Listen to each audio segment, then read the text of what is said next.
Elisabeth Nadabo.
Dans le pays du célèbre faux-monnayeur Joseph Samuel Farinet, au-dessus de Saillon, Elisabeth Gianada et Jean-Claude Biver n'ont pas failli à la tradition en venant rejoindre les amis de Farinet pour vendanger la plus petite vigne du monde.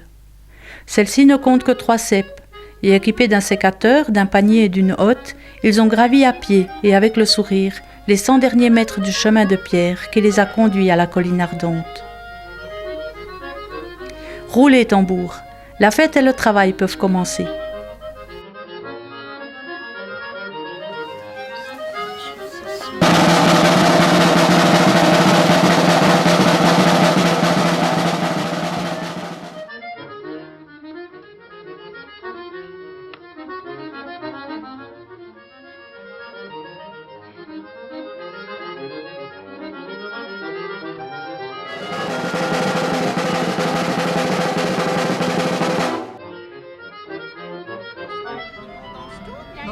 Oui, vendange tout, on en a rajouté quelques-uns là. Oui, elle met dans le panier tout, écoutez.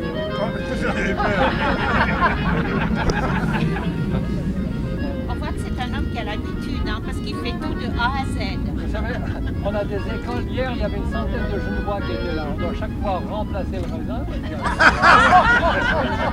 Je vois. On peut avoir une graine de la Mais il est bon, Oui, il est bon. il a l'air. Alors, il y a peut-être des raisins de la Piron. Vous vendangez tout ça. Il y a du moine, du flétri, vous pouvez prendre aussi. Voilà le flétri. Oui, tout le flétri, c'est bon.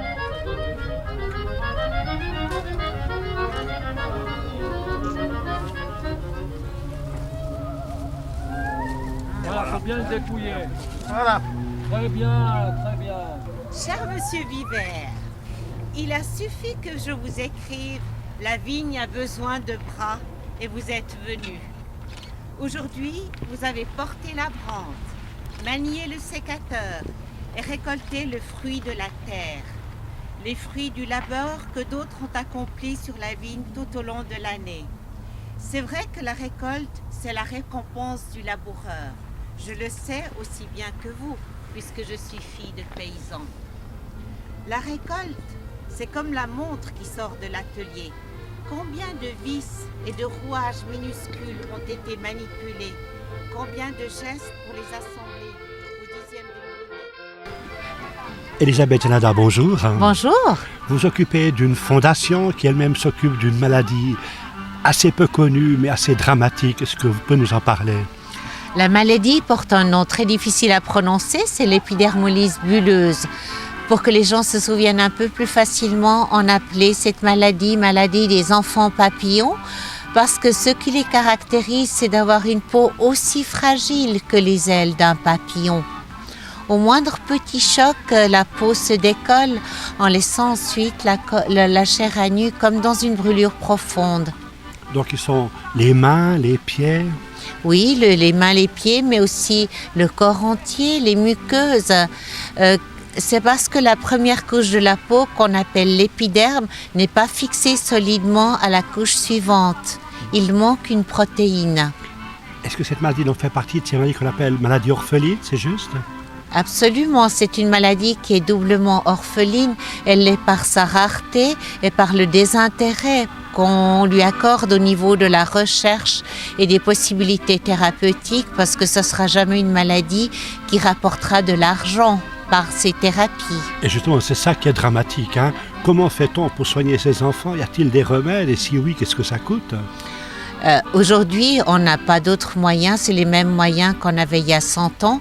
On les bande de haut en bas, du bout des doigts jusqu'au bout des orteils, ce qui représente environ 50 mètres de bandage tous les jours et 2 heures de travail. Et la souffrance, elle doit être constante, même s'ils ont l'habitude de souffrir. C'est très difficile à expliquer comment ils peuvent supporter des douleurs de brûlure du 3e degré qui peuvent s'étendre sur 60% de leur corps en demandant très rarement des analgésiques. Je crois que la différence, c'est dans le fait qu'ils ont vécu, ils sont nés avec une douleur qui a été constamment leur compagnon de vie. Est-ce qu'ils ont des chances de vie, de survie égales à la nôtre ou pas? Alors, dans la forme d'Imanol que nous avons vue aujourd'hui, il s'agit d'une forme rare, mais très grave, dans laquelle malheureusement surviennent assez souvent des cancers de peau sur les plaies. Et nous, les médecins, on ne peut pas faire la différence entre un tissu de cicatrisation et une tumeur débutante. C'est des bourgeons qui ne se distinguent pas l'un de l'autre. Que peuvent faire des parents quand un enfant qui souffre de cette maladie? Y a-t-il des centres en Suisse? Jusqu'en 2010, on n'avait rien en Suisse. Alors les familles germaniques allaient en Autriche ou en Allemagne et les familles francophones à Paris. Mais depuis 2010, grâce à l'initiative de la doctoresse Christine Kernland, qui est à la fois dermatologue et pédiatre à l'Inselspital de Berne, on a enfin pu créer un centre de prise en charge multidisciplinaire de haute qualité en Suisse. Et pour un centre de ce type, il faut une vingtaine de spécialistes. Ça va du dermatologue au pédiatre, au gastroentérologue, au nutritionniste, au stomatologue et bien d'autres. Et bien sans oublier le psychologue, voire psychiatre pour le soutien de l'enfant et de sa famille. On peut imaginer que pour les parents aussi, c'est un drame terrible. Une famille papillon n'est pas une famille comme une famille ordinaire. Un enfant papillon prend toute l'attention de la famille. Tout tourne autour des possibilités qui lui sont laissées pour ses activités. Et je crois qu'on doit aussi penser à la famille papillon. J'ai une fois un homme de 60 ans qui était le frère d'une femme enfant papillon qui est décédé aux alentours de 30 ans. Il m'a dit une des plus grandes souffrances de ma vie, c'était de me sentir exclue. Tout l'intérêt de ma famille allait sur ma sœur, mais c'était aussi une attention nécessaire à cause du temps et du souci permanent que ça représente. Vous menez donc un combat depuis plusieurs années. Quels sont vos rêves, vos espoirs? Le rêve, c'est qu'on ne lâche pas la recherche, parce qu'aujourd'hui, l'enjeu est tel qu'on calcule le prix, le coût d'une vie humaine par année. Les politiques réfléchissent combien la société doit donner pour maintenir une vie, disons, dans une situation aussi particulière que celle d'une maladie orpheline, combien la société doit être prête à donner. Et moi, je trouve que si on a les moyens de soigner, on ne peut pas commencer à calculer. Pour moi, ça représente tout simplement, d'une manière à peine larvée, de l'euthanasie passive. De la part de l'industrie aussi? Non, de même de la part de la société qui, hypocritement, commence à dire « nous, on donne tant pour cette... » Donc, on est tous partisans d'une euthanasie passive. Hypocrite, si on n'est pas d'accord de pouvoir utiliser les moyens thérapeutiques dont dispose la médecine aujourd'hui pour les patients qui en souffrent. Donc faire des dons à votre association est évidemment une bonne chose, mais il ne faut pas se déculpabiliser et se dire après tout ça suffit. De toute manière, il n'y en aura jamais assez pour faire tout ce qu'il reste à faire. Comme je l'ai dit tout à l'heure dans une des discussions, le monde est encore un grand chantier et on n'est pas au bout du travail qu'on doit accomplir. quelques mots sur la recherche. Où en est-on de nos jours? Aujourd'hui, on a découvert en premier lieu où était le déficit génétique des enfants papillons. C'est en fait un gène qui fonctionne pas correctement et qui fait qu'une seule protéine. Elle est très volumineuse, mais c'est une seule protéine, n'est pas fabriquée par le corps, c'est le collagène 7. Cette protéine, elle sert, comme les sardines servent à fixer une tente, à lier de manière très solide la première couche de la peau qui est l'épiderme aux couches sous-jacentes qui sont le derme et l'hypoderme. D'avoir pu découvrir où était le déficit génétique a donné l'idée de pouvoir éventuellement le corriger. Aujourd'hui, on est on est capable d'introduire dans une cellule un correcteur de gènes qui est en principe une particule de virus. Et là, on a travaillé sur des cellules souches. L'avantage des cellules souches, elles vont pouvoir se répliquer de manière infinie. Mais on ne travaille pas sur les cellules souches embryonnaires ou du fœtus, puisque la maladie n'est pas déclarée à ce stade. On travaille sur les cellules souches du patient lui-même, donc des cellules souches adultes. Et le rêve, les recherches sont presque arrivées à terme au niveau de la recherche fondamentale. Le rêve, c'est de pouvoir greffer ces plaies chroniques pour adoucir la vie, les douleurs, réduire le risque de cancer. Et bientôt, le verdict sera entre les mains de Swiss Medic. Je remercie de cette formidable invitation. Une invitation qui est l'invitation de l'amour finalement. Tout ce que j'ai vu aujourd'hui, c'est l'arrivée vers l'amour. L'amour, sans amour, nous ne serions pas nés. La femme partage son corps avec un enfant à qui elle donne naissance. Ça, c'est le début de l'humanité. Donc nous sommes enfants de l'amour. L'enfant qui a reçu cet amour ne peut plus jamais le perdre. Donc l'amour est éternel. C'est pour ça que toutes les religions, quelles qu'elles soient, elles ont toutes défini Dieu comme étant amour. Et elles ont toutes dit Dieu est éternel. Or, si Dieu est amour et Dieu est éternel, eh bien l'amour est éternel. Monsieur Jean-Claude Biver, bonjour. Bonjour. C'est un vrai plaisir de vous voir ici, dans la vigne à Farinet. Vous venez honorer pas seulement un faussaire, pas seulement un contrebandier. Vous avez vu un homme de cœur aussi dans son genre. D'abord, qu'est-ce que vous pensez de lui? Qu'est-ce que vous pensez de cette ambiance si particulière qui règne ici? Je pense que c'est fantastique d'avoir une ambiance qui nous reconnecte au passé et puis qui nous reconnecte aussi à la générosité, qui nous reconnecte au partage, qui nous reconnecte à l'amour. Et je dois dire que je suis un amoureux déjà du Valais, que chaque fois que je passe Saint-Maurice, je vois la différence de lumière. On se croit tout de suite dans un autre pays. Eh bien aujourd'hui, en voyant le sentier de Farinet, en voyant l'histoire de Farinet, en voyant la célébration de Farinet, je suis ému et je suis heureux que je ne découvre cela qu'à 63 ans, parce qu'il est beau de découvrir des choses tard. Et donc, je suis vraiment...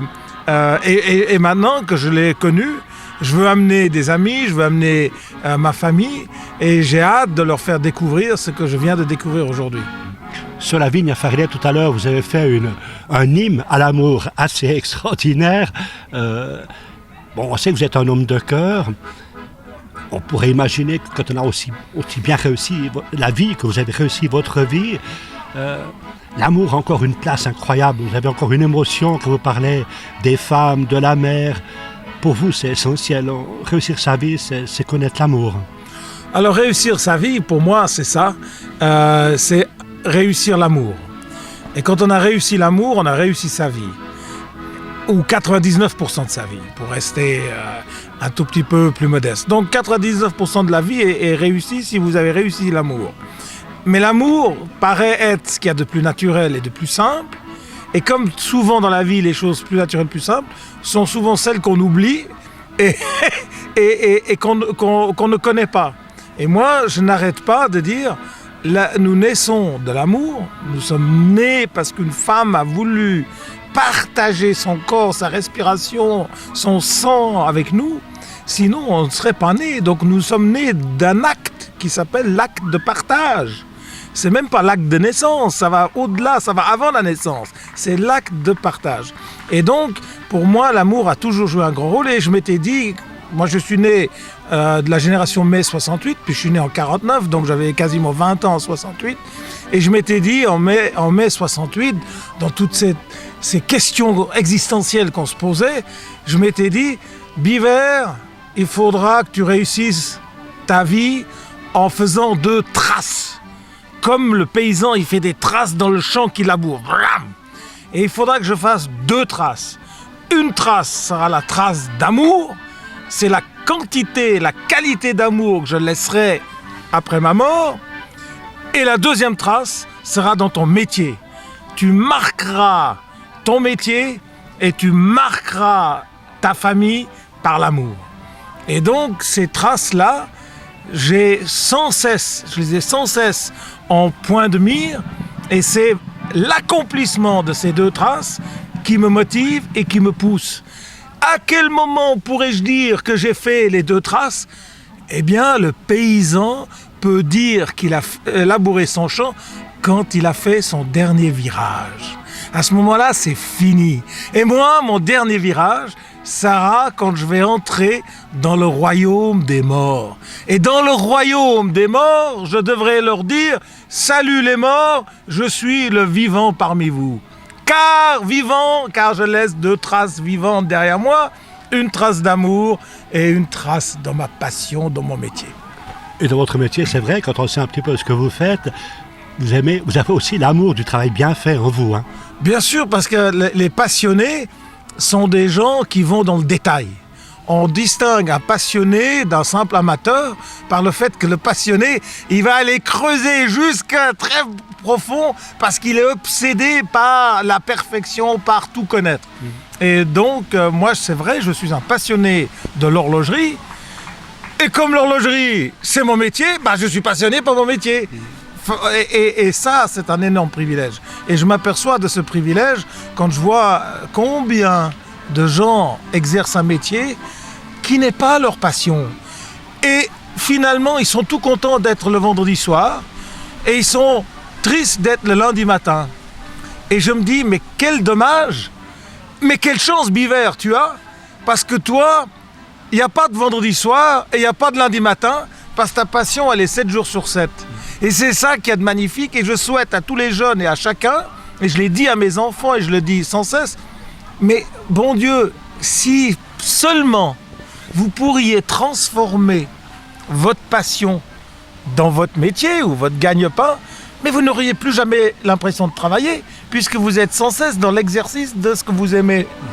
Et ça, Biver, il a reçu la chance de Dieu, 1, que j'ai une santé, 2, que je connaisse l'amour, et 3, que je sois passionné et que la passion soit mon métier.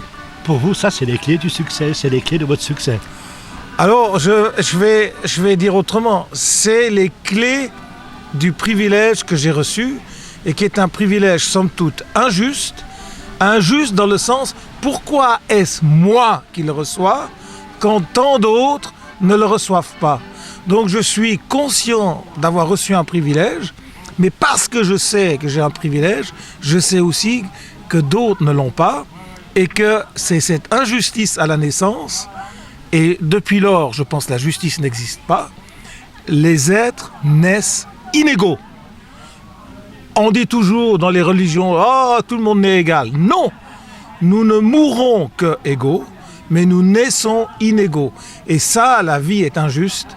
Les uns naissent dans des pays en guerre, naissent chez des parents peu dignes, naissent avec des maladies.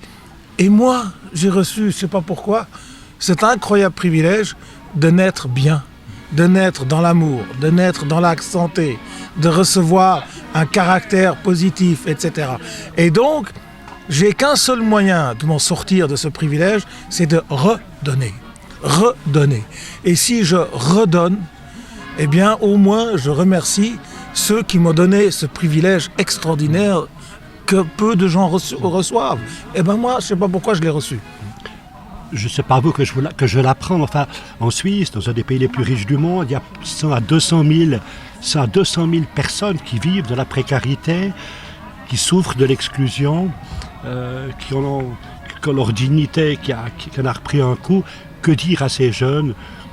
Quel espoir est-ce qu'on peut leur donner? Est-ce qu'ils ont encore des chances? Oui, tout le monde a une chance. Alors, la chance, on doit aller vers elle. La chance ne vient pas. Celui qui attend ne reçoit rien au niveau de la chance. Mais rien. Donc, c'est parce qu'on bouge, c'est parce qu'on est actif, c'est parce qu'on se déplace qu'on reçoit. Vous ne pouvez pas recevoir si vous restez inactif.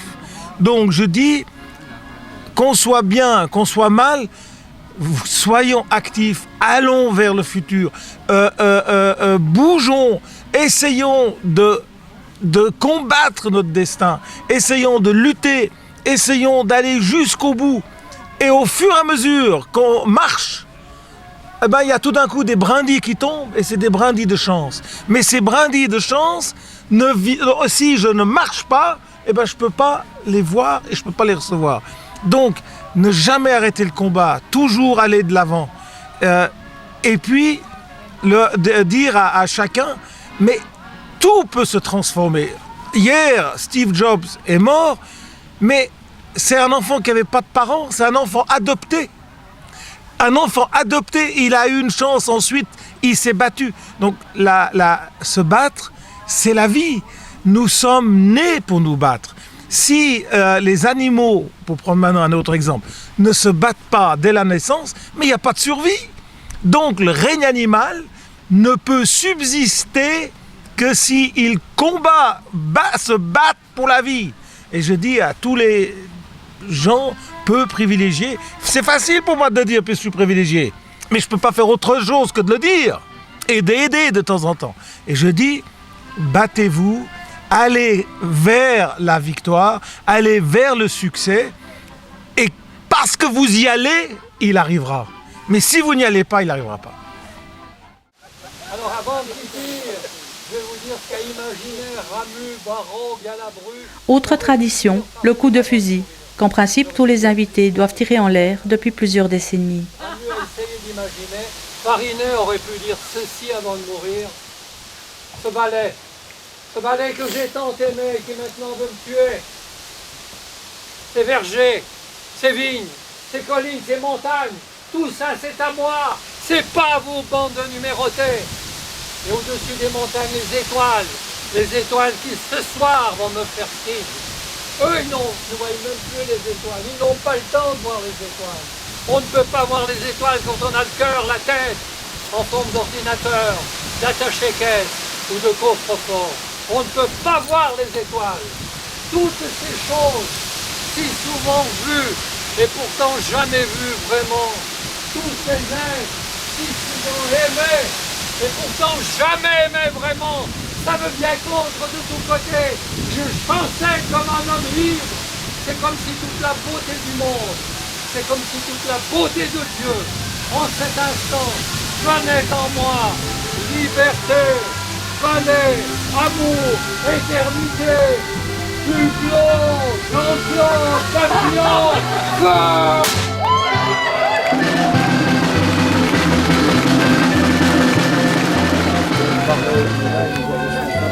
Alors on va avec la secrétaire vous tirez en douce, parce que si la guillette tape. Voilà. Jean-Claude.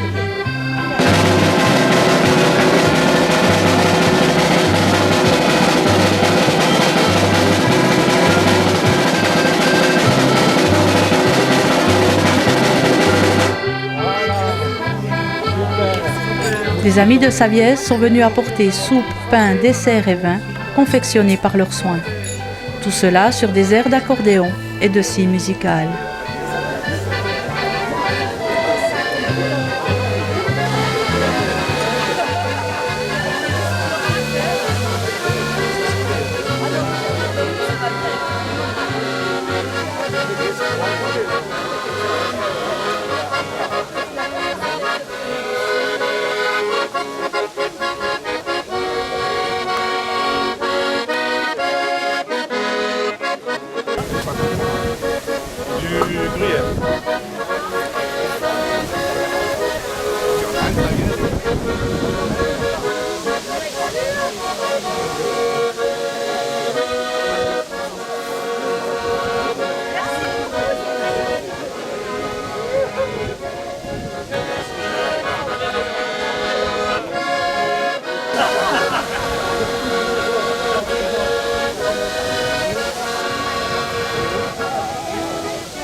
vigne à Farinet par Imanol, vous avez vous aussi pris racine dans la plus petite vigne du monde. Si vous avez l'honneur de fouler ce sol mythique aujourd'hui, ce lieu aussi fort que le Sinaï, la Mecque, Khéops ou l'Acropole, ce ne sont pas des mensonges, puisque ce sont les amis de Farinet qui le disent. Les recherches d'aujourd'hui ne sont que les premiers balbutiements de la médecine de demain. N'acceptons pas de revenir en arrière. Merci, monsieur le professeur, pour l'espoir que vous maintenez dans le cœur des enfants et des familles papillons. Merci. Bravo. Bravo.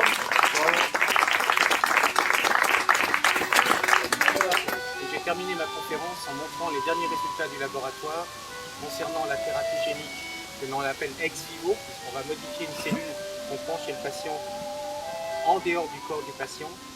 Et les résultats que j'ai montrés, qui sont ceux que nous avons obtenus avec les cellules d'Imanol, ont beaucoup impressionné nos collègues. Et j'ai reçu un fort soutien de la communauté scientifique de continuer à aller de l'avant. Je voudrais aussi remercier de façon particulière Imanol et sa famille, que je connais depuis maintenant près de 20 ans, et qui sont toujours derrière nous et qui nous aident à avancer. Mais pendant que je suis ici aujourd'hui, il y a des gens qui travaillent dans le laboratoire et qui sont en train de faire des expériences, et l'argent qui est levé grâce aux donations sert à payer le salaire de Stéphanie Lation, qui est une jeune scientifique et qui depuis 5 ans se consacre absolument exclusivement à la maladie d'Imanol. Et comme tu le sais, Imanol, la prochaine étape, c'est d'aller transplanter les cellules qui sont maintenant réparées et avoir l'autorisation de Swissmedic pour pouvoir faire ce qui va rester une expérience, puisque la première transplantation sera de toute façon une expérience. Et encore une fois, je voudrais tous vous remercier de votre soutien parce que ça fait vraiment chaud au cœur. Merci beaucoup.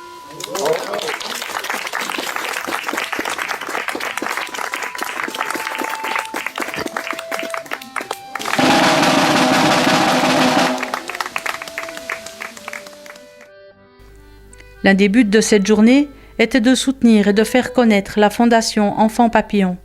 Grâce à la générosité d'un groupe de cyclistes de Jean-Claude Biver, un chèque de 20 000 francs a été remis à sa présidente. Il faut remercier vraiment Abbott d'avoir contribué pour 10 000 francs. Je change ce montant et je mets 20 000, c'est-à-dire j'ajoute moi 10 000 tout seul.